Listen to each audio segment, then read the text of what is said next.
So if you don't know Mr. Flavio Zanetti, he is coming to us from Boston, Massachusetts. He is an active spiritist from the Allan Kardec Spiritist Society of Massachusetts. He's a senior system engineer, sociology, as well as has a master's in international management and business operations from Harvard University. I don't want to take up too much of his time, but if those of you who know him know that he brings a lot of energy. So strap on your seatbelts for this evening and get ready, because it's going to be a very interesting evening and very enlightening. For those of you that are watching on the web, we wish you many blessings as well. And we want to welcome our dear friend Flavio to take the floor. Thank you.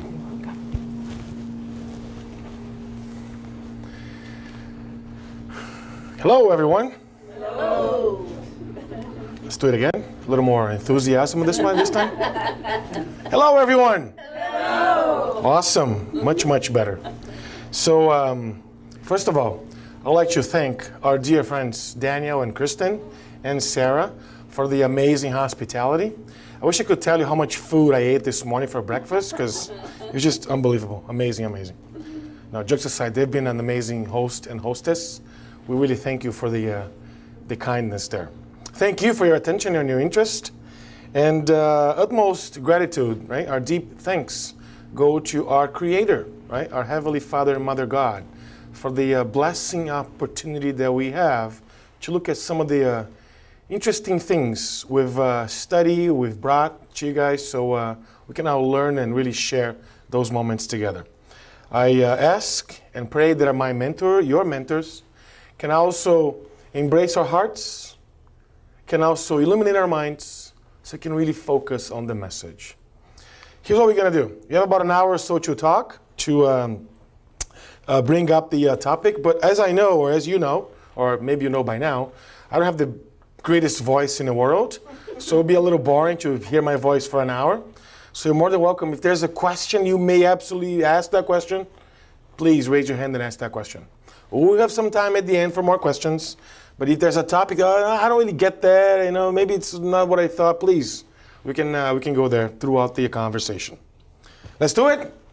Yes. Right? All right, so let me just start by saying we live in a spiritual world. Do you agree?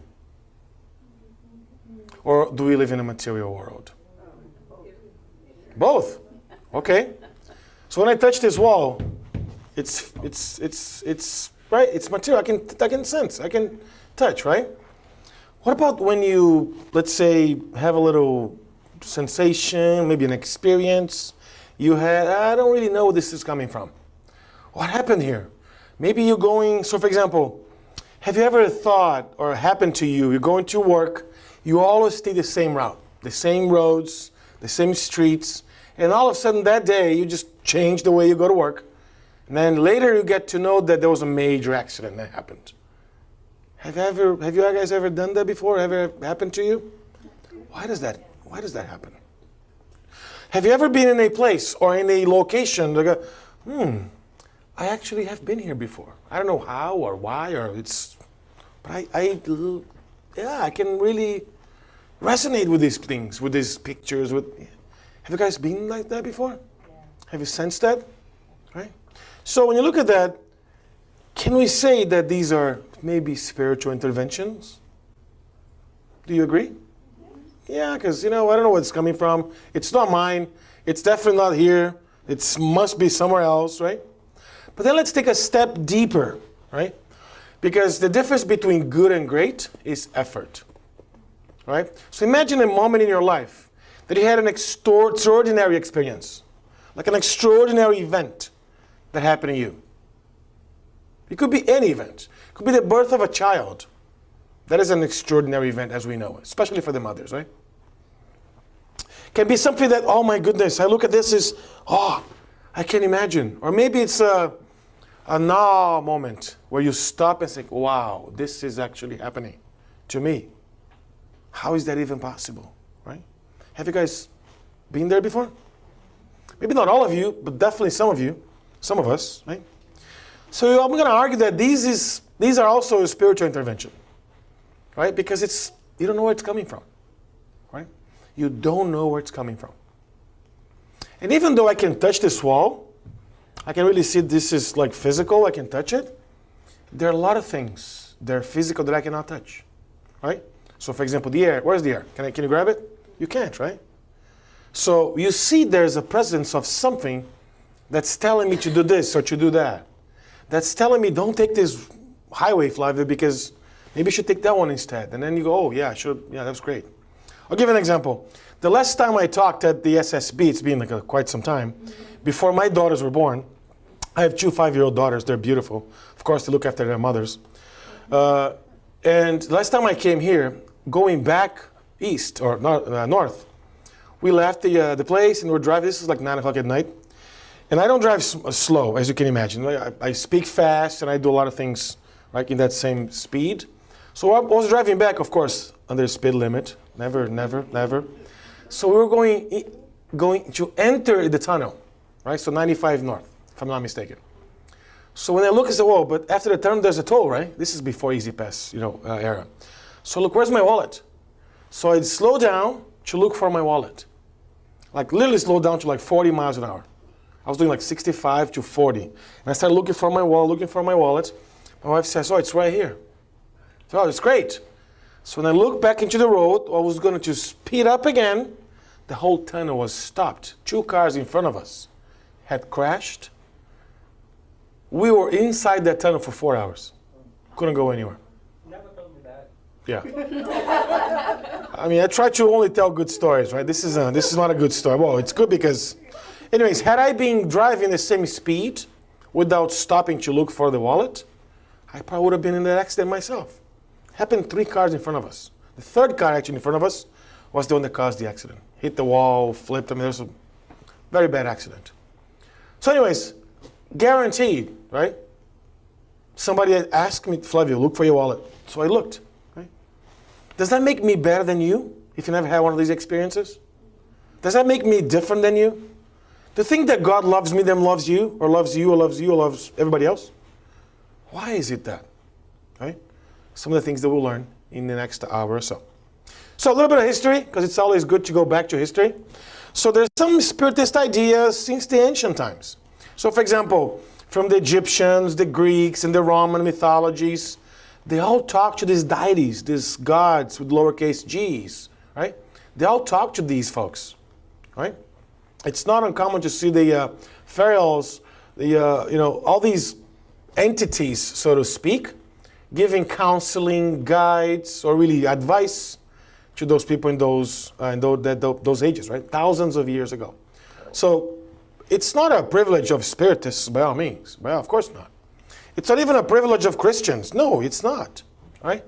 It's there. It's for everybody. This happens to all of us. The trick is we should be ready for it. We should be paying attention for those things, right? Continue history.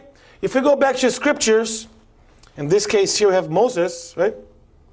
So a lot of things like that happened to Moses. So for example, when Moses saw Jehovah, right, and started hearing voices, he did that. He even says so in the book of Numbers, chapter 7, verse 89. So even Moses had that. He did it several times, right? He was the prophet of God, as we know it, or the medium of God. He was the first really messenger that started to really bring back the idea of only one unique God or creator or, entity, so to speak. So, yeah, but I'm not really Christian. I don't really believe in those things. So, okay, that's fine. Even Muhammad, right? The founder of Islam, same thing happened to him. Because when he wrote the Quran, he did so by inspiration from his mentor, the Archangel Gabriel. He mentions that in the beginning of the book, that he wrote that book through an inspiration from his mentor, the Archangel Gabriel. Guys, I could be here talking like hours and hours. I mean, all these literature you see here, a lot of these things happen through spiritual intervention, right? Even some musicians. So for example, Mozart, when he was 4 years old, he wrote his first symphony.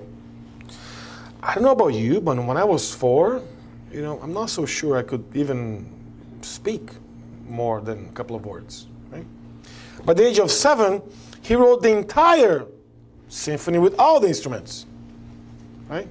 So, right, there's a lot of these examples that we are tired to read, and this example here, and this example there, and this dude here, this dude there.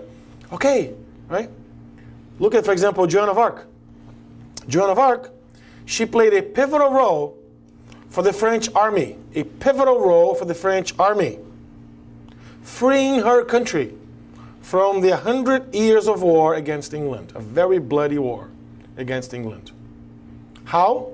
She would hear voices from her mentor giving her guidance, specific guidance, to tell the army generals and whatnot what to do. What's the strategy they should take in order to win the war. Right? All that at the age of 14.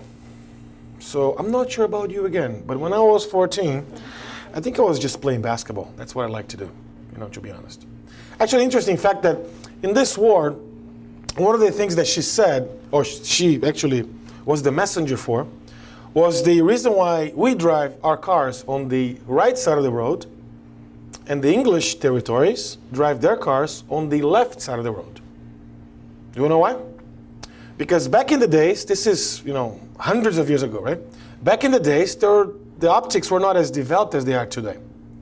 So they had those, big, binoculars, right? They're like almost 2.5 feet long, and they're very heavy, right? And they could see just blurs here and there. So if they saw an army of horses and soldiers from the distance, they couldn't really tell if they were French or English. The only way they could tell is because the English, or everybody, right, back that time, the English used to ride on the left to really be able to carry their swords on the right to fight. So they rode on the left. What does she do? She says, you know what?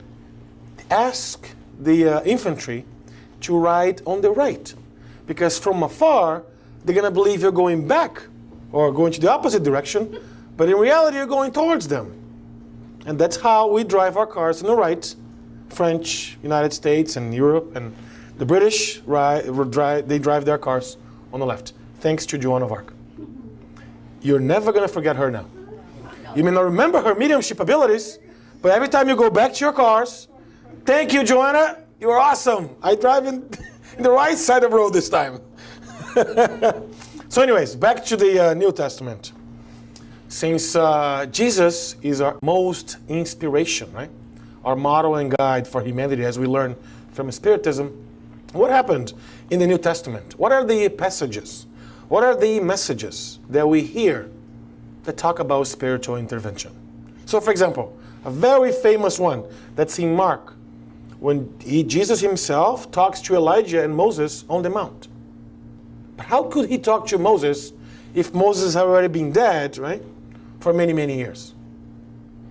Same thing with Elijah, one of the original apostles, right? Disciples, I should say.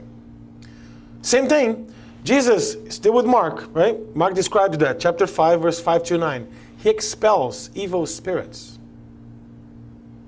He asks these evil spirits to go, move away from this person, right? Let this person go. Our dear friends from different Christian, ideals, they say that we do some stuff here that's weird, right? The Spiritist guys, they don't, it's right there. Jesus himself did it, right? Right? I'm not suggesting we should do without any proper guidance, without any proper, process and whatnot. That's why this is the first and most important compendium of mediumship ever written by Allan Kardec, right? The Medium's book. As a matter of fact, Allan Kardec created the word medium. He was the one that really created the word medium. That word was never existed before that, right? So anyways, back. Jesus, several other passages, right? One that's really dumbfounding if you ever hear that happening. In the Pentecost, what happened? The disciples spoke in languages or in tongues, depending on the translation. This is the Acts of the Apostles, right? We describe that. Interesting enough that there's a couple of other, traditions, I should say, that use that as one of their popular events. They have folks speaking in tongues. Mostly are languages that were spoken historically speaking, right? Archaic old languages that are not even spoken anymore. So we see that these spiritual intervention or interventions are happening all the time. As we learn from Spiritism, right? The spirits are here amongst us. Even though we cannot see him, or most of us cannot see him, we cannot touch him, right? Sometimes we can feel him, right? Sometimes we can hear them. Kardec very wisely goes and opens the Spirit's book, in question 459, and says, you know what? I get this, and I see what's happening here, the turning tables, but what about, do these spirits, do they influence our thoughts and actions? Let's do a poll. Let's see if you're really paying attention to the studies. If you think yes, raise your hand. So if you think no, raise your hand. If you're already discarnate or sleeping, raise your hand. Because I'm missing some hands, guys. Come on. There's some hands missing here, right? Please. It's a yes or no. There's no maybe, no depends. It's yes or no question. Yes, they do. The influence upon us is greater than we can imagine or suppose. It is often them who both direct you, right? Direct us. They who direct both, our thoughts and influences. And this is a very interesting response, because if you don't really remove the spirit from the letter, as Paul of Tarsus taught us to do so, you believe that we're just puppets, right? The spirits are just, Flavio, make a left. Flavio, make a right. Flavio, stop. Flavio, go. Well, we're not, right? We know that we're not. The influence, yes, they do. They whisper, yes, they do, right? They make us feel something weird sometimes, yes, they do, right? But guess what? We are ultimately responsible for everything that we do. In the same way that if you have a friend that tells you should cheat on your wife, right? Yeah, I'm not so sure it's a good idea. You should, because, Other friend goes, dude, don't listen to this guy. He goes, no, right? Ultimately, you are the one responsible to carry out those activities, right? You can just say, oh, I'm sorry, Judge. This guy, he asked me to murder that person, and I did it, right? It doesn't go like that, right? You are ultimately responsible for that. So if you move forward, look at this beautiful pathway going forward, right? We don't know, right, what the future looks like. So their influence in our thoughts and actions, right, they may have a huge, huge connotation, huge impact. As the example I started to give, right? So good and bad thoughts, it was also in the Spirit's book. Kardec very wisely asked these questions. What about when this happens? Or what about then that happens? So for example, the word that he uses are very interesting. How can we ascertain or be sure whether a suggested thought comes from a good spirit or from an evil one? How can we be sure? How can we be certain, right? How? What's the methodology? Do I need to look for a name? Do I need to look for a place? Do I need to look for a size of the message or size of the whisper? Maybe it's a whisper that's a little hot. What is it? Is it something like mysterious, mystic behind this? Whoa, right?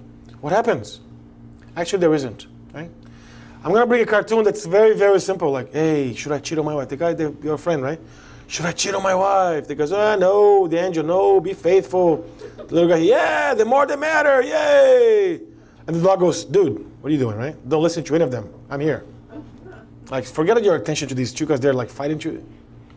Of course, this comes from an idea that we have. It's a dichotomous thinking that we have, or either this or that, right?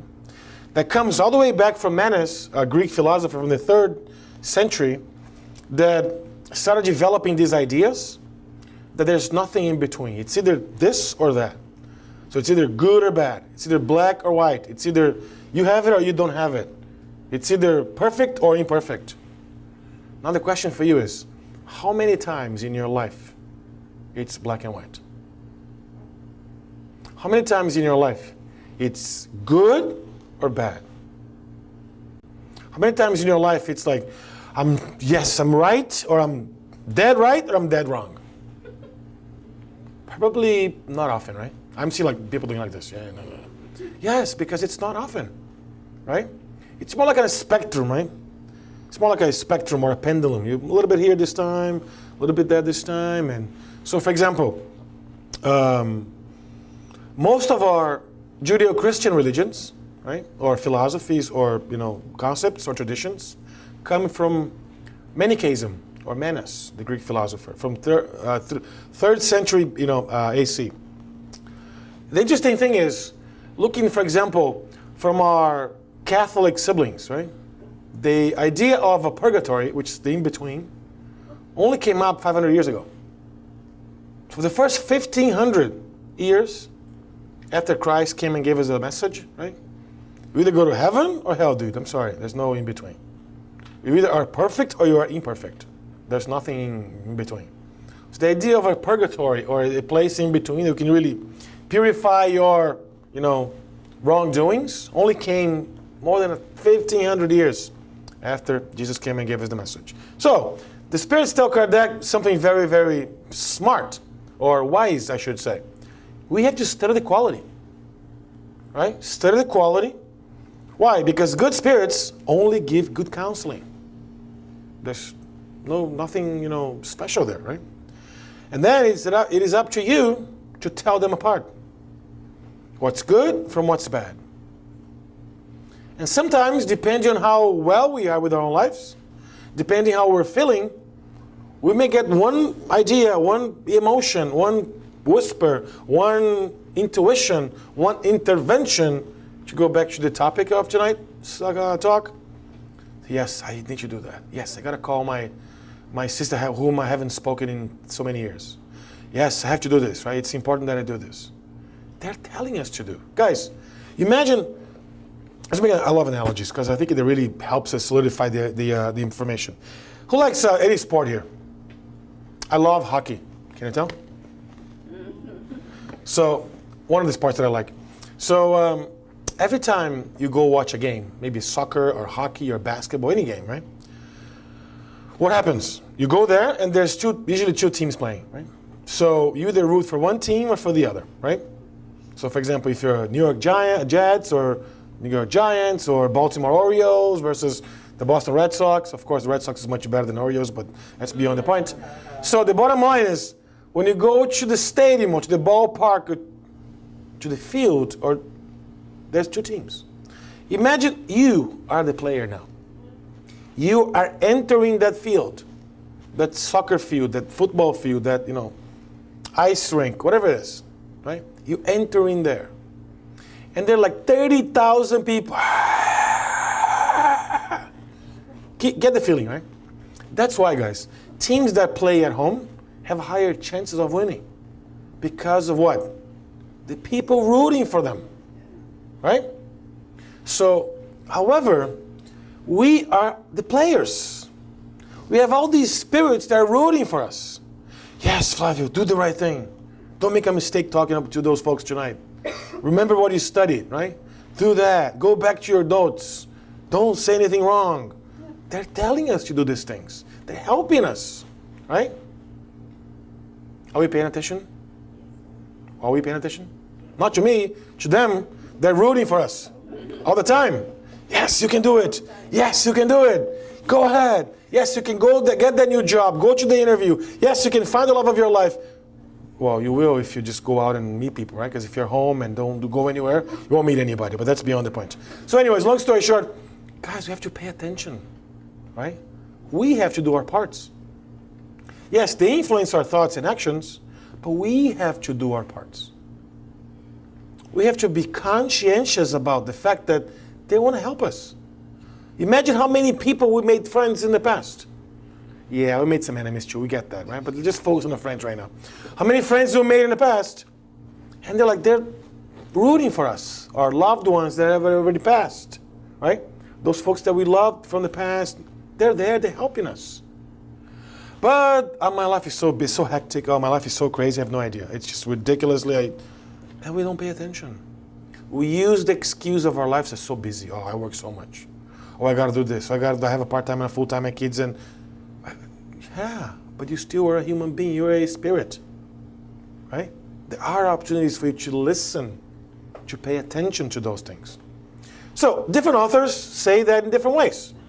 So for example, Eckhart Tolle writes this very interesting book, The Flowering of Human Consciousness. And as we call him spiritual intervention, or he calls him human consciousness, which is what? This transformational experience that goes beyond what our mind can understand. How can you make sense when you go to a place and you see it? Oh yeah, I've been here before. Actually, you haven't. You know for a fact you have not ever been to that place before. But you can swear, you can guarantee you've been there before. How do you make sense of that? How do you come to grips with it? You just can't, right? Because it doesn't make, no, it's impossible. He says, you know what? Has to go beyond what our mind can comprehend or can understand, right? This defeats logic, guys. Logic, right? He goes, it's easy to grasp theory. Yeah, the theory of a spirit helping us, it's great. Guardian angels, that's fantastic, right? But it takes effort. It takes effort from our side to practice it, right? First, directing our thoughts and actions, and then he continues about some exercises, meditation. We don't have to go there. I'm sure you know. But then, if I want to complement that with what's in the Spirit's book, right? Kardec says something very, very, very interesting in one of the commentaries of those questions in that same chapter. It is thus that God leaves to our own conscience the choice or the road we decide to follow. Why? Because every single one here has free will. We are the drivers of our own cars. We have the ability to make choices between A versus B, right? And based on that, the liberty that we have, it's going to yield to one or the other, depending on the decisions or the selections that we make. I'll give you an example. I have a very good friend. His name is Ron Allen, and he lives in Florida, and he works with me, my job. Very super smart guy, and I said, Ron, I really enjoy hanging out with you. You're like a nice guy. I mean, very smart, very righteous. He calls himself an atheist, which is okay.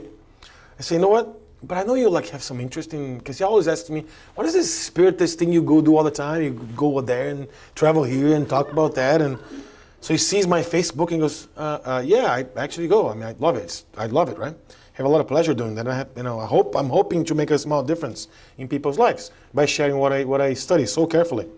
He goes, let me read something about that. I said, sure, right, absolutely. This book, I picked him up, gave it to him.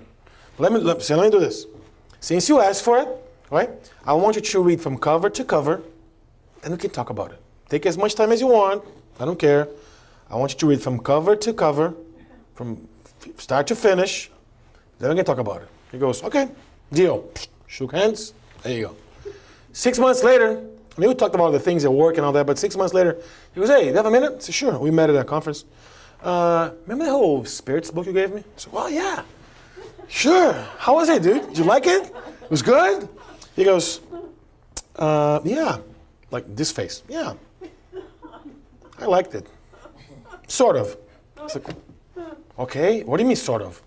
He goes, well, I've actually been going to the Spiritist Center now. Oh, really? Nice. Even better. So, yeah, tell me about it. What happened? He goes, yeah, but I'll tell you two things. The very best thing that ever happened to me after I started Spiritism, the very best thing. I said, well, what is it? He goes, it's this. All the good things that happened to me, I'm responsible for them. All the bad things that happened to me, I'm responsible for them. And I go, okay, I get that. Yeah, it's true. Free will, right? We'll do this. Action, reaction, cause and effect. I get that. That was the best. It was the best thing. What was the worst? It's like, I'm preparing. What's the worst thing that ever happened to you? He goes, well, the worst thing that ever happened to me was all the good things that happened to me, I'm responsible. All the bad things that happened to me, I'm also responsible. Dude, you're confusing me now. This is like the best and the worst the same? He goes, yeah. Because before, right, I read this, I could blame anybody else. I could say, you know what? The color of my skin, he's black. Or this, or the place that I was born, or my parents were poor, or my mom didn't treat me well, or whatever it is that I could blame. It's a lot easier to blame everybody else, but myself. The moment I read this, I control my destiny. Every single little thing that happens to me, I understand now. That's my responsibility. I may not get why I'm there. I don't have sometimes ideas, not even a clue, he said, why I'm doing some things, but I get the point. Now I get this. Now I get why you're so enthusiastic about it. Because it makes total sense. I'm not sure if I'm going to do what you do, but but at least I like it, right? Guys, this is what happens, right? Oftentimes we're so busy with our lives, we forget to remember that we're spiritual beings, right? That God loves us, right? And that we are responsible for everything that happens to us. Before, in our previous life or previous lives, it was a lot easier, right? Because we were only religious Sunday morning. Sunday morning we put our best clothing on, suit and tie, very nice, good looking guy, family, wife, kids. We went to the temple, church, and etc. Listen to somebody talking. Don't have to do a lot of thinking, just listen, right? Say yes, whatever, amen, so be it, and whatnot. Then left the temple, you beat on your wife, you mistreated your kids, you had slaves, you cheated on people, you robbed people. That was us, not too long ago. All of us, right? Or do you think you were, when Jesus was here with us, you're like hugging him? You're like, God, Master, the teacher, we're so happy to be here with you. No, we were not doing this. We're like throwing rocks at him. That's what we were doing, right? Otherwise, we wouldn't be here right now, guys, right? Let's be honest. I'm not seeing any, wings. Nobody has wings here, like I'm an angel or no, right? Why? Because we are somewhat the same, spiritual growth level. But we need what? We need this transformational experience. Sometimes it's in the form of a trauma or traumatic event. Sometimes you have to hit rock bottom. Say, you know what? It's my wake-up call. I got to change. I can't be what I have been throughout my life. Because if I don't change, the future won't change. As I'm sure you know, Albert Einstein defined insanity is, I quote, doing the same things over and over again, expecting different results. If you don't change your life won't change on you. It's curious that some people that go to the Spiritist Center, I love, going to this, tarot readers and, right, this mediums. And usually it's women trying to find out if they're going to get married. This is a very common thing. No, I'm just kidding. So I say, why are you, I mean, not judging, but why are you going there? I mean, you read this, right? I mean, why you go? Want me to tell you what's going to happen to you? Yeah, please. So look at your life. Are you living a good life? Are you enjoying life? Are you living fully? Are you being charitable to others? Are you helping those that are in need? Are you following what we learn here? Because if you are, you have nothing to worry about it.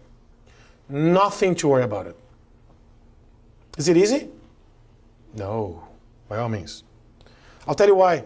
The best place to put that into practice or to see that is at any airport. You go to an airport, you see most people crying, most people happy, most people crying more than they cry at funerals at airports. You see people more, sometimes happier or more like happy moments than their weddings, right?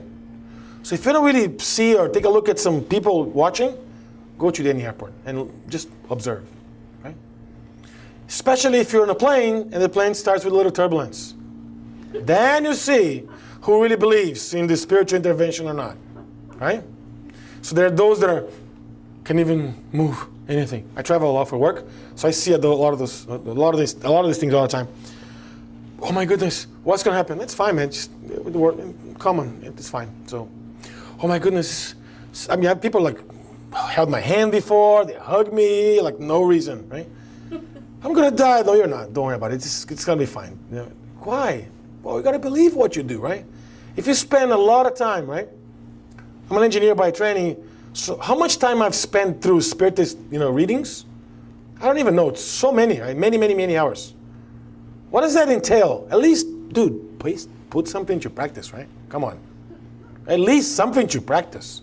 After reading all these books, after going to all these lectures, after studying this, after talking about that, after hearing somebody talk about that, at least time is far up to put something into practice. Anyways, long story short, back to the point. Guardian angels and mentors and guides.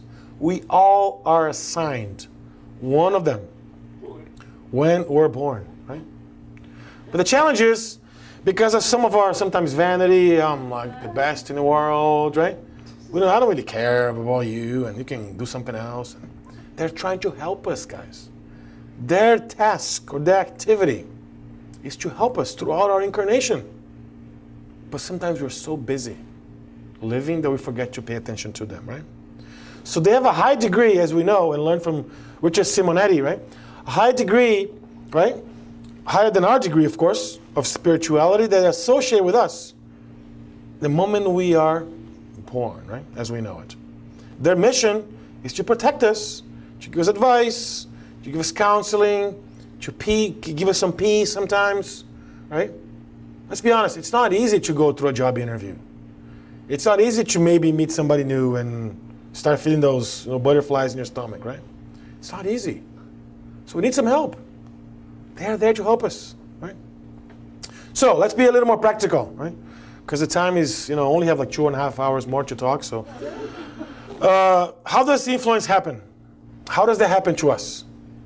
Is it a little like, metal connector that comes into our brains, and maybe it's one of these things that we plug it in and no, it's very simple. It's like radio frequency. I actually call mediumship, right, the very first Wi-Fi in the world. The very first. Because it's connecting, right? Wirelessly connecting us to the spirits. It's great, right? It's the very first Wi-Fi. Allan Kardec invented Wi-Fi in 1859, if I'm not mistaken. No, 1861, right? So anyways, long story short, it is tuning or really mapping the right frequency, right? And in this book here, this amazing compendium of mediumship, Allan Kardec says the best way to really put those, evil spirits aside is to attract the good ones. The moment we really syntonize, really, tune to the frequency the high spirits are there, they're going to come to us, right? It's like a radio. What's a common radio in Baltimore? Right? What a common radio frequency? 92Q? Is 92.0 megahertz? Okay, let's do 103.4. What kind of music plays there? One at a time, please. One at a time. Pop music, like pop, disco, dance, whatever. See how old I am? Disco. Not. Sarah goes, disco? What is this guy talking? Anyways, so pop, 103.4. Great. So let's say you want to hear some classical music, and you put 103.4. And you wait, and you wait, and you wait, and you wait, and you wait a little more. Is classical music going to play there? Probably not, right? What's the classical radio here? 91.5. 91.5. Great. So let's say you tune into 91.5, like this very modern radio here, very modern radio, 91.5, and you want to listen to, let's say, pop. Is it going to play there? No. You can wait and grow gray hair and lose your hair. Some of us are on their path right now. It's not going to play. Same thing happens with spirits, right? We can pray and pray and pray, but if you don't put things into practice, if we're not charitable to others, right? If our behavior is not the one that really, oh yeah, Flavio's trying hard to do that, right? I'll give you a story. Andrew Lewis, in this book here, Missionaries of the Light, he has a story about two guys that their cars broke down outside of the highway. The first guy, the car broke down, he starts like banging on the steering wheel, and this piece of junk is not going anywhere, and he opens the hood and starts changing cables, and this is like 1960s, right? 1950s maybe. And sometimes he even swearing at the car, this piece of junk, and that was the nicest thing he said about the car, right? Okay, the second car is a religious person. Car breaks down, oh my God, please help my car. I know this car is my only way of... And Andrew Lewis says, Alexander, his mentor, which one should we assist? He goes, well, the first one. But how come? The first one is swearing. It's not a typical behavior that we expect. But he's doing his part. He's trying to fix he's trying to fix the car by himself, without just praying and waiting for, the things to happen. Guys, if you don't roll up your sleeves and do the work, nothing's going to happen. Your lives are not going to change. You would not live breakthrough living moments. You would not, guaranteed. You would not. We have to do the work. And sometimes it's difficult, right? Sometimes it's painful. Sometimes it takes a toll on us. Like the Brazilian famous medium Francis Xavier used to say, there are only two ways of achieving spiritual growth. And those actually are through dehydration. It's like, what? Excuse me? What are you talking about? Yep. So you can either cry or work, sweat, right? You dehydrate. Only two ways. There's no other way, guys. We can cry and suffer, right? And that suffering is going to make you wake up and do something else. Or you can do what? You can work. You can help others. You can be there for people, right? You can be a good, follower of Jesus and so forth. That's what he tells us to do, right? So don't forget, dehydration is the only way to achieve spiritual growth. So what is it, the breakthrough that we're trying to say? Flavio said a lot of things. It's great and all these things, but give us the rundown here, right? What's the call to action items? Let's get them, right? So first one, prayer and meditation. Prayer and meditation is the first breakthrough, right, or behavior that we need to follow. Why? Right? B1, you can see here, breakthrough 1. Why? Because it's through prayer that we ask God, right? Actually, let me ask a question. What happens when we pray? Who knows? This is the time you're supposed to participate in the conversation. Okay. But in what sense? So what happens when we pray? Use the mic. What happens when we pray? Okay, we connect with God, right? Okay. We converse or talk. We talk, or yeah. Connect with Okay. hopefully. Well, yeah. What else? Come on, guys. Paula, what happens when you pray? You are grateful. You're giving thanks? Okay. You ask for things or for something for somebody Yeah. else. Or you just are overwhelmed and you praise. You praise? Okay. So she actually summarized all the 3 things we do when we pray, right? We praise God, right? We give thanks, or we ask for something, right? So those are usually 3 things that happen when you pray. When you pray, something changes in our brains. I mean, studies are there to show it. I have to bring you the studies, you know that. People that pray, they go through medical treatments faster. They live healthier lives. And by the way, pray also serves as meditation, or meditation also serves as praying, right? There are a lot of healthy benefits for people that either pray or meditate. We all know that. There's several journals written on it. It's no secret that happens. But there's a lot of things that happen when we pray, right? That sometimes we forget, right? So when we pray, we just removed ourselves from the situation and try to ask for, like for example, when I pray, I go straight to the boss. God, come on, right? I'm here trying to do my best. I know I'm not perfect. I'm not. By all means, you know I'm not. I don't have to lie to you. You know that, right? So what do I do to get better at this? Maybe give me a hint. And by the way, I need an email with like capital letters, no like hints or, no, just give me on my face, because sometimes I don't get it, right?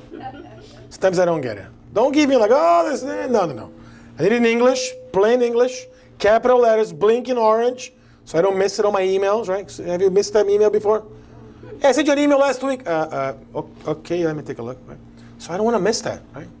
If I'm praying, I ask for clear directions on what I should do, right? Every time we pray, something happens to our souls, as Leon Denis says. What does happen to our soul? It's this overflowing of, sometimes it's being grateful. Sometimes it's energy. Sometimes it's this, wow, right? You feel it, right? You feel it, right? This is what Leon Denis says. right? One of the disciples of Kardec, who really followed Kardec. If you look at Mahatma Gandhi, what he says, prayer is even more essential than food for the well-being of the soul, for the maintenance of the body. So if you want to maintain your body, you actually have to pray, right? Prayer is always acceptable by God when dictated by the heart. We can't just go, oh Lord, who are in heaven. Oh, I'm so hungry right now. Where's my mother lasagna? Blessed are thy name. And oh, where's the restaurant close by? You can't. You just can't, because it's, right? Words, just words. It has to be felt from your heart, right? It can be something simple, right? It can be something that's just there, like, can you help me please? I need some help, right? I don't know the answers of this. I don't know how to do. I don't know how to start sometimes, right? We don't. Just go straight to the source and ask for it, right? When we do that, we are really practicing the meaning of the word religion, right? Which comes from Latin religare, or to rebond, reconnect with our Creator. Every time we pray, that happens, right? Why did I put meditation if I didn't have anything to do with meditation here? It wasn't a trick. It's a purpose. I say, or we say, we learn from Spiritism that every time we pray, we ask for God for something. We ask for some help, some assistance, some forgiveness. We ask for some guidance. We praise Him, Lord. But it's one way up, right? We're sending up. When we meditate, we open the channels to hear the response. That's why people that meditate often means once a week or more, they live happier lives. They have less problems, less diseases in general, right? So meditation is huge for us to do that. So if you're looking to live a great life, not a good life, this is the first hint, or the first secret sauce, secret recipe, that we have no problem sharing whatsoever, because it's beneficial to every single person. All right, so what about the second one, B2, magnetic water, right? Every Spiritist center, right, has that, and Jesus Himself said it, right? If anyone gives even a cup of cold water to one of these little ones, who is my disciple, truly I tell you that the person will certainly not lose their reward. You may say, I get, Flavio, but I don't go to every week to the Spiritist Center. I work too much, and I don't have time to go to the Spiritist Center. It's difficult. You don't have to come here to get magnetic water, right? Before you go to bed, put a water beside you, say a prayer, ask the benevolent spirits to come and really help energize that water. When you wake up, you take it, right? You drink it. Same, no difference whatsoever, right? That's a breakthrough number 2, magnetic water. Breakthrough number 3 is thanks to mediumship, right? Why to mediumship? I'm not suggesting everybody should be a medium, right? In the sense of talking to spirits and seeing. No. Being thankful for the opportunity that we have, right? That thanks to mediumship, we have access to our loved ones. They have already passed, right? We can communicate with those that are not here any longer with us in the physical realm, right? Spiritism opens our eyes for the idea of true mediumship. And true mediumship has a purpose. What is the purpose, right? God gave humankind, all of us, right, mediumship for a serious and useful purpose, right? Not, hey, Mr. Spirit, can I change my car next month because my car is kind of old? Can I change it? That's not a good question for the spirits, right? But before, that's why Moses prohibited that in the Old Testament, because people were just vulgarizing, right, banalizing the idea of mediumship. They wouldn't even leave the house without asking spirits. It's just no. Thanks to this book, everything changed, right? We now have a compendium, right? Sorry, it's not a good question for high spirits. Exactly, right? So if you go to those people that tell the fortune and future and whatnot, be careful what you ask them, because those are not good spirits. They're telling them, like tarot readings and, right, palm readers and psychics and all that, right? If there's not a good purpose, a useful purpose for mediumship, good spirits are not there. The whole radio goes back to the radio, right? It's a different frequency, right? It's a totally different frequency, as we know. So mediumship, or the use of it, is our breakthrough number 3. So for breakthrough number 4, passes, right? We get so much when we have passes. It's this therapy, right? That a medium or a pass giver, right, through the spirit source, gives these vital energies and spiritual energies to that patient. It's a pure therapy of love and compassion. We know it, right? We receive so much, right? But same thing happens if you go to the passes or go to receive passes and you're thinking about your mom's lasagna, you're not going to receive much. If you think about that terrible boss you have at work, no. Concentrate. Be present, right? Be mindful of the moment, right? Interesting thing that, I'm not sure if you guys know, but our brains are not hardwired for multitasking. Every time we change task, we have to stop what we're doing and start from scratch, right? That takes a toll on energy in our brains to do that, right? So it's a challenge. So if, for example, if you're here paying attention, and all of a sudden you go, oh yeah, my car needs a new transmission, I gotta go to the mechanic tomorrow. Oh yeah, Flavio's talking about passes. Every time you go back and forth, you get tired. We get tired by doing these things, right? Our brains are not hardwired to do that. And in the Acts of the Apostles, once again, and God wrought special miracles by the hands of Paul, because he was the one that started this therapy, right? Going to seeing the sick, going to see the needy, really going there, exemplifying, put into practice, right? Christ's teachings. He was the first one that did that, right? His body were brought into the sick, handkerchiefs or aprons, and the diseases departed from them, and the evil spirits went out of them as well. This is the definition that's in the Acts of the Apostles, explaining why that happened, right?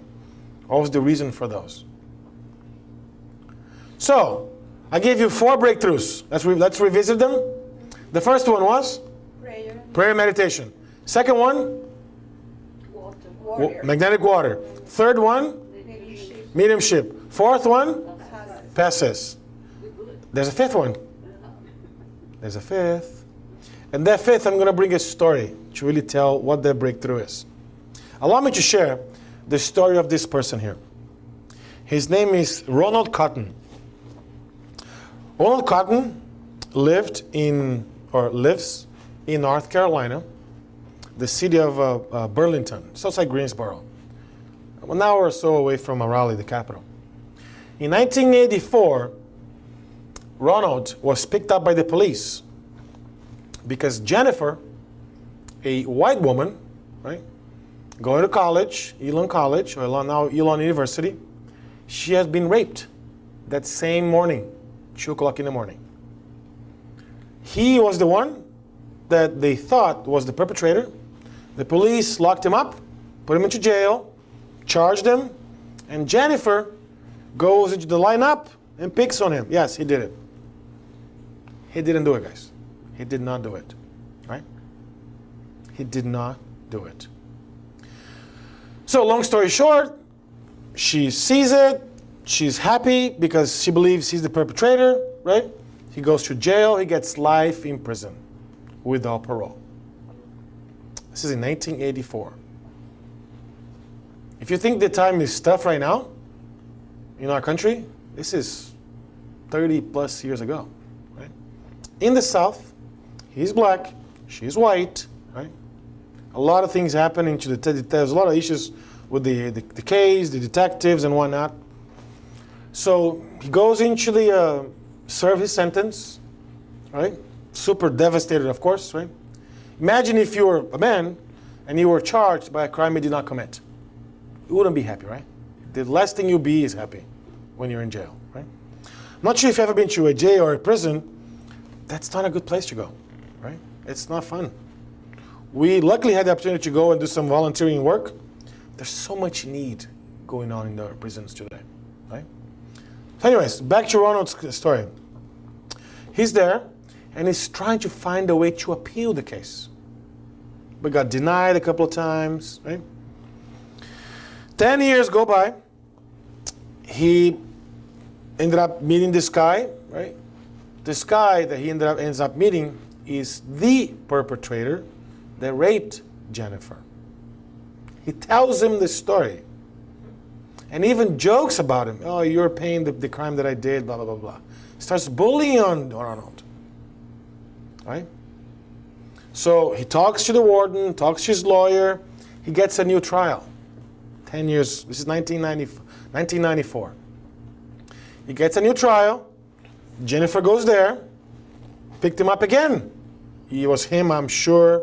He did it. I remember the eyes. It was 2 o'clock in the morning. He was black. It was dark, right? Difficult, right? Well, it's not a joke. It's serious, right? She wouldn't remember.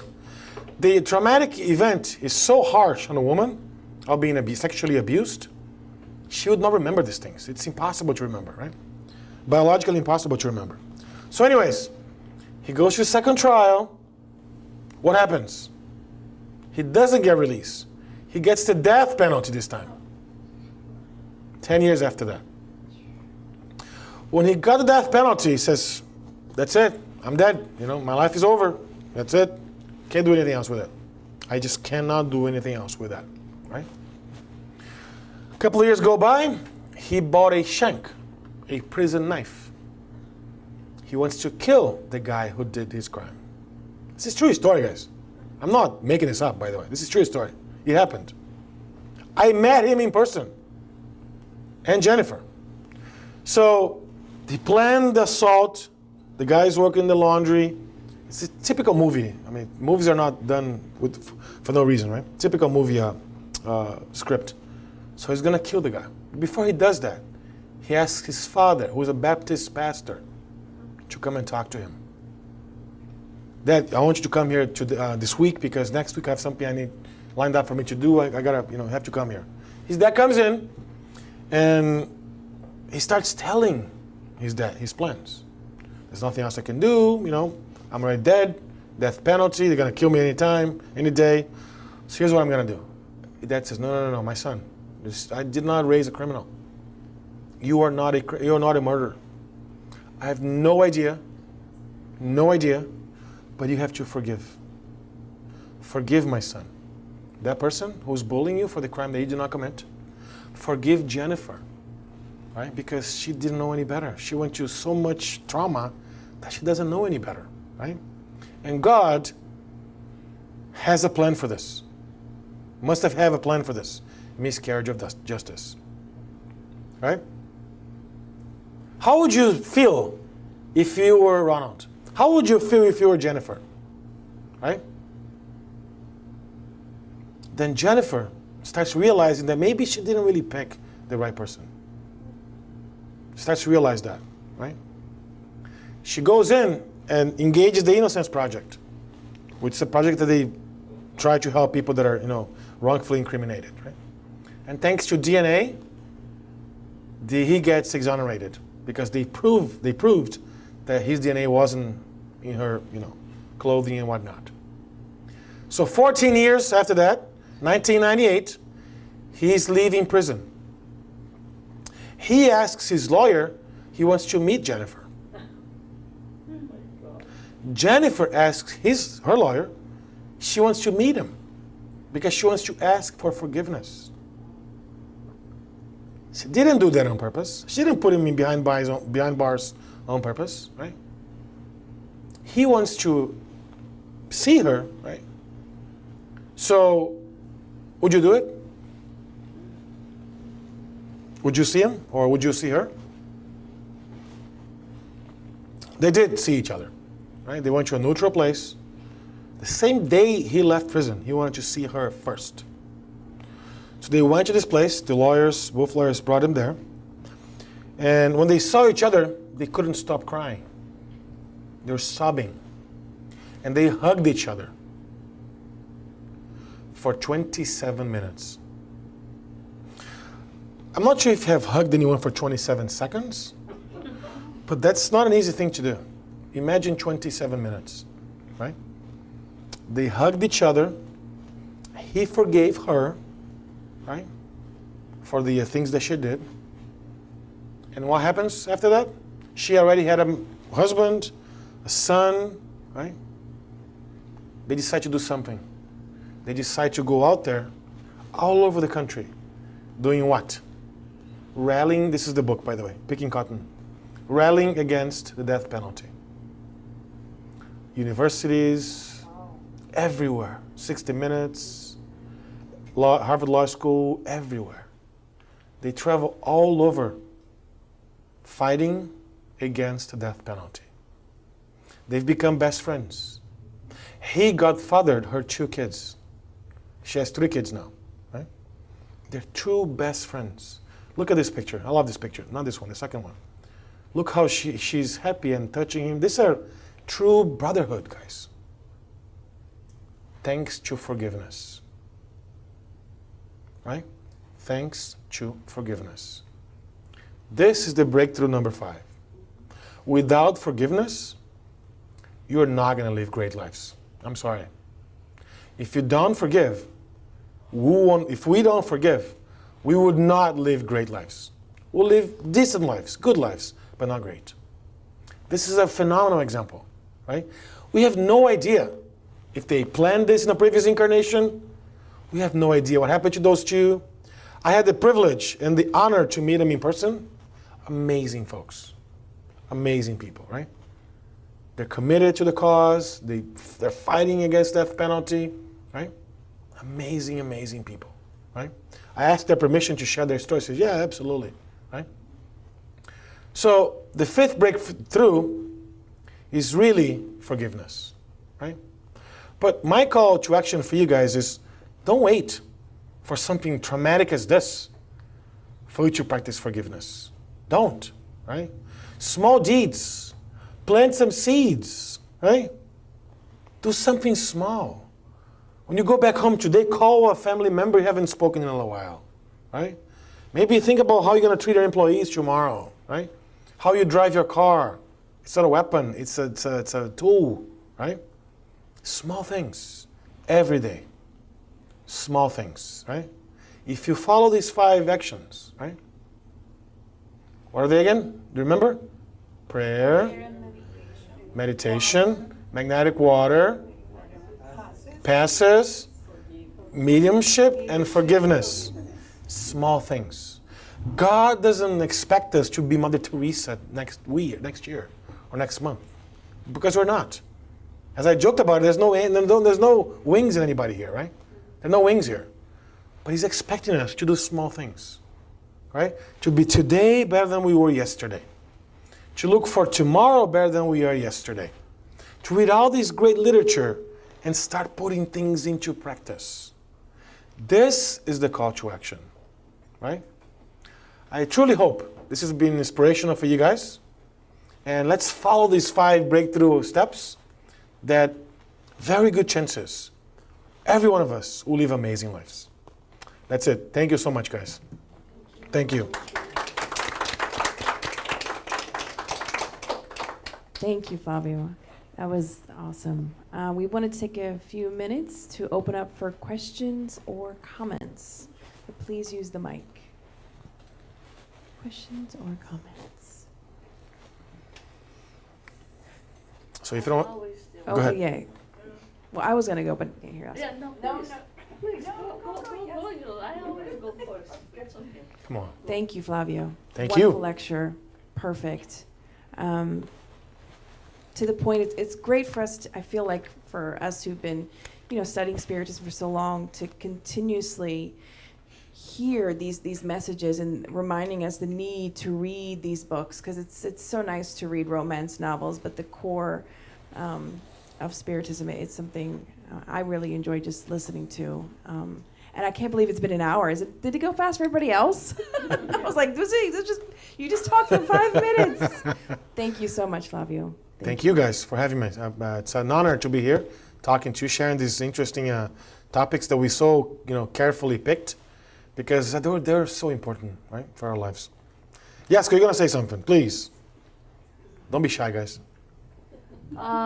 Yes, you put this forgiveness the last, because to get to that point of being able to forgive is not easy, and I think I need all the 4 Yes, it's a prerequisite. So I start there. before, because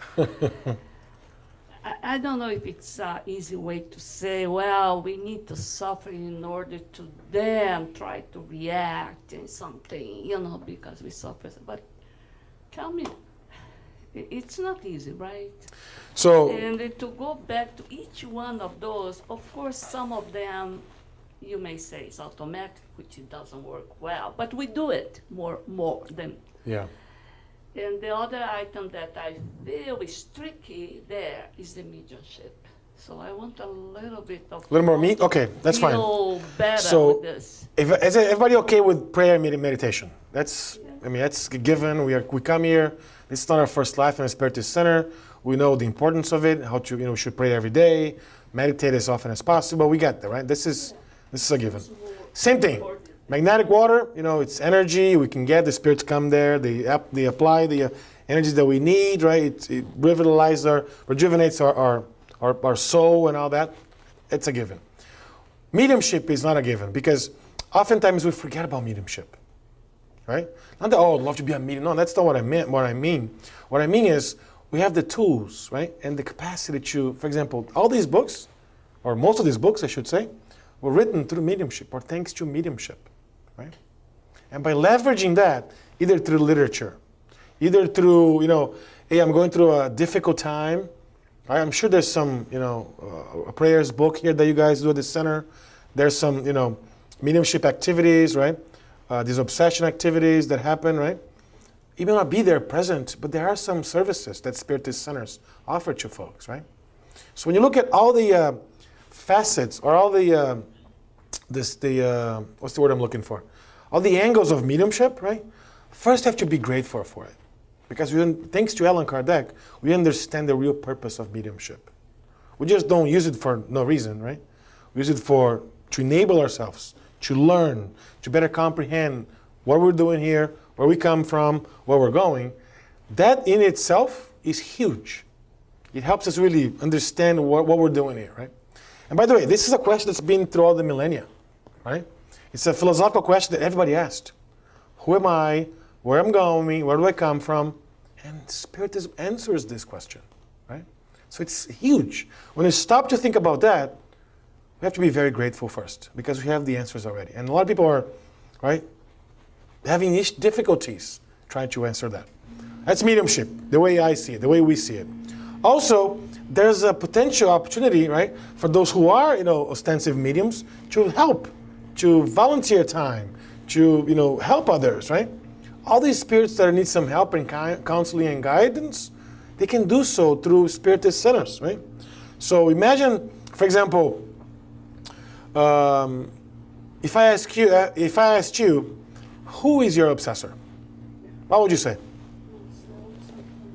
Myself sometimes. Sometimes ourselves, yeah, but forget about yourselves. The third party, who is your obsessor?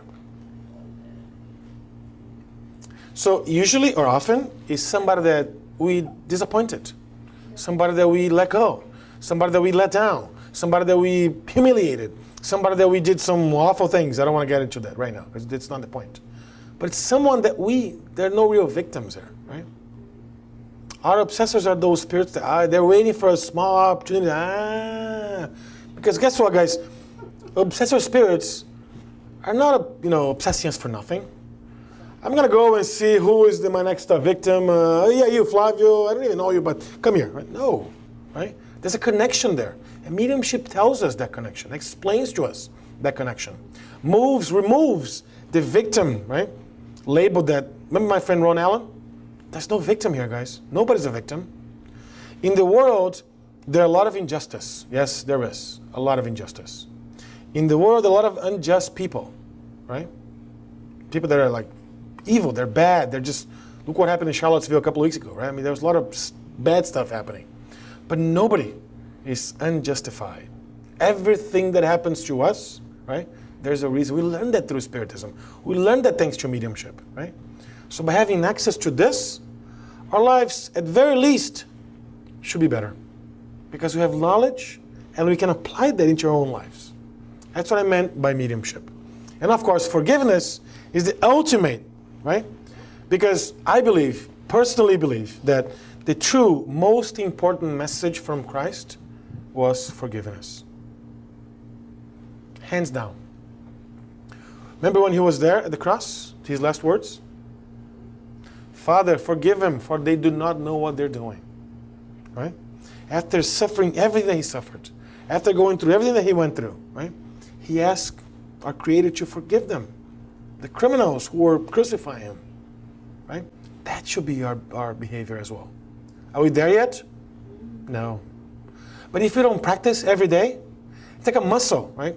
It's a muscle that we need to develop. If you tell your father, can you lift this 400 pounds today?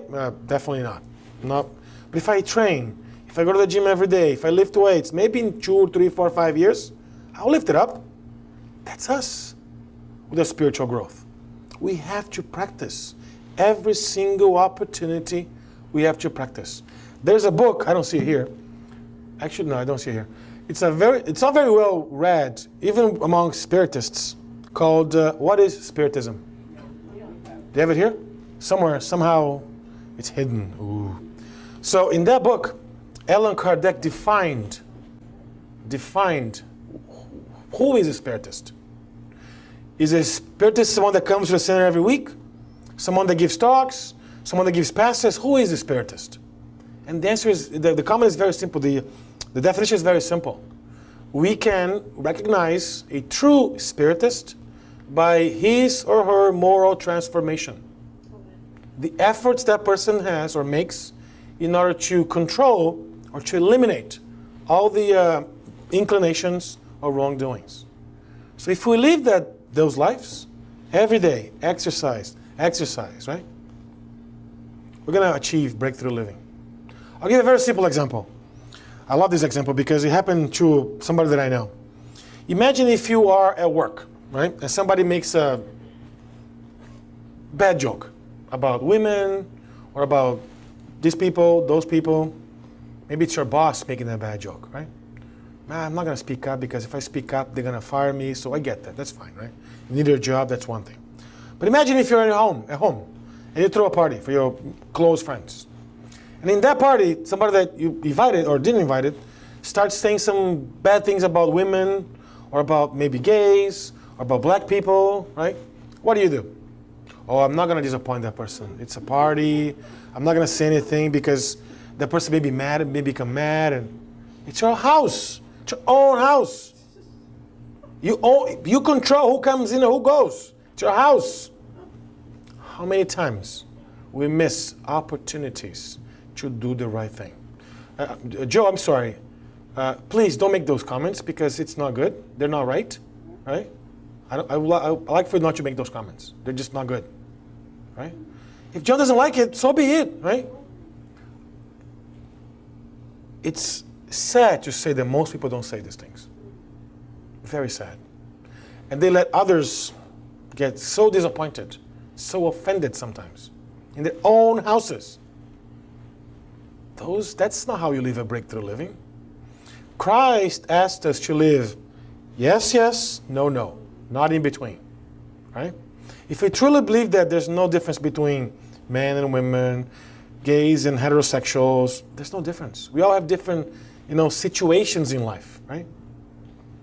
If you truly believe that because you learned, because you grasped the concept, if somebody makes a joke, I'm sorry, please don't make a joke, right? Keep going.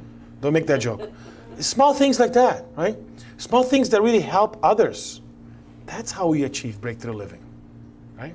Small things, guys. Don't wait to be Mother Teresa's because we are so far from it. I'm not sure about you, but I'm so far from it, right? We have to start small. Tonight, do something before you go to bed tonight.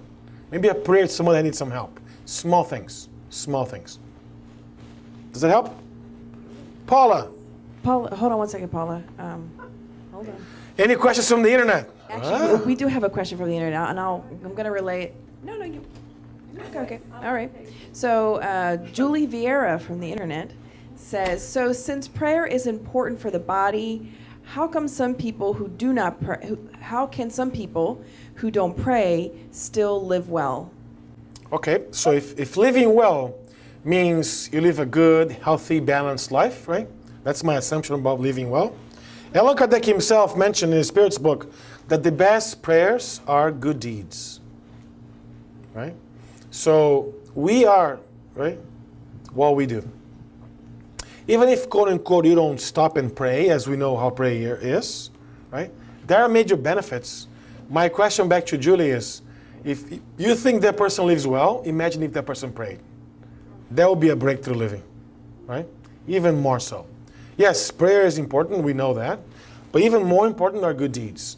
As I've been mentioning throughout the conversation, good actions, right? Being charitable. Allan Kardec didn't mention that without charity there's no salvation for nothing. He didn't say, notice the philosophical comment there. He didn't say without the church or without Spiritism or without the truth. No. He said without charity, because everybody can practice charity.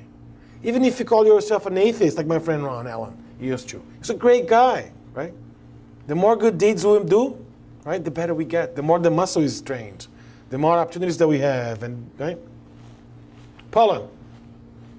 You have inspired me to think further on the subject of evil spirits. Daniel knows sometimes I change the words. It helps me relate better. So I'm thinking I'll call them suffering spirits. Yeah. And what I could do more for them that I didn't think of before is I need to include them in my prayers and meditations. Absolutely. There is a Buddhist prayer of Tonglen, or loving kindness. It's really a prayer meditation combo. But in the steps of that, you do think of people who are either hurting you, tough to love, or if you just saw them in society. Mm-hmm. But they really are suffering. So in that practice, you bring in their suffering and you send them. So That's great. Yeah.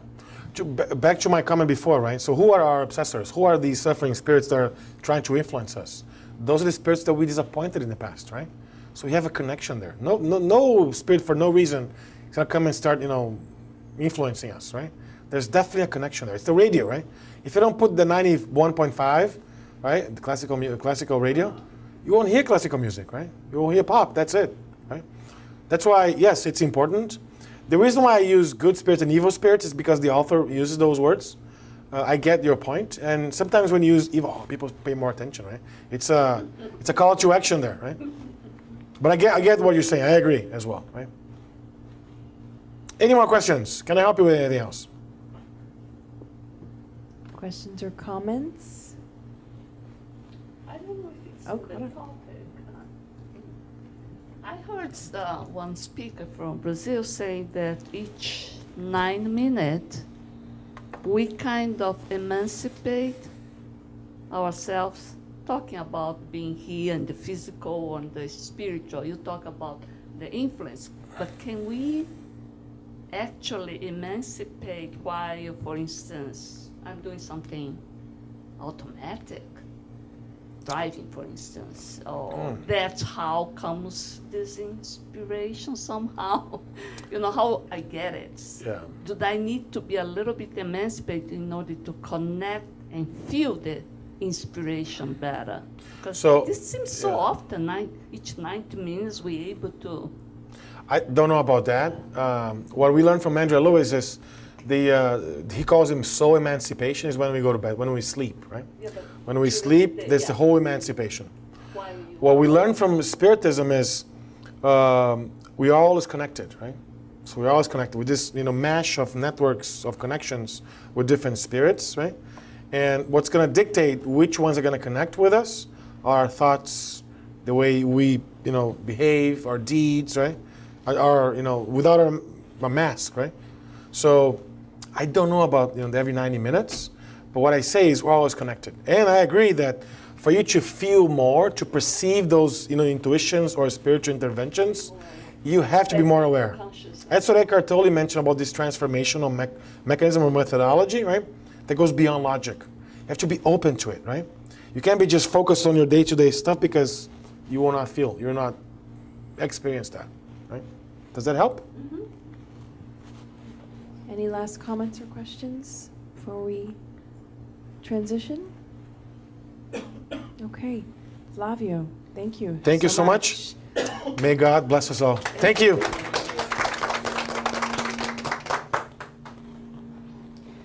We weren't being trying to be funny when we said it really, this lecture, this presentation really flew by so fast. I mean, when something is so enjoyable and so good, you're like, oh, wait, oh, it's been, what, an hour? So thank you, Flavio, really, thank you. And thank you for all those who joined us on the web. I'm sure if you post to our Facebook Live feed, you will be able to continue your conversations with Flavio for those of you who had additional questions. He is on Facebook, aren't you? Yes, okay. All right, there you go. You can contact them through social media. So, as we transition to our moment of prayer and giving thanks,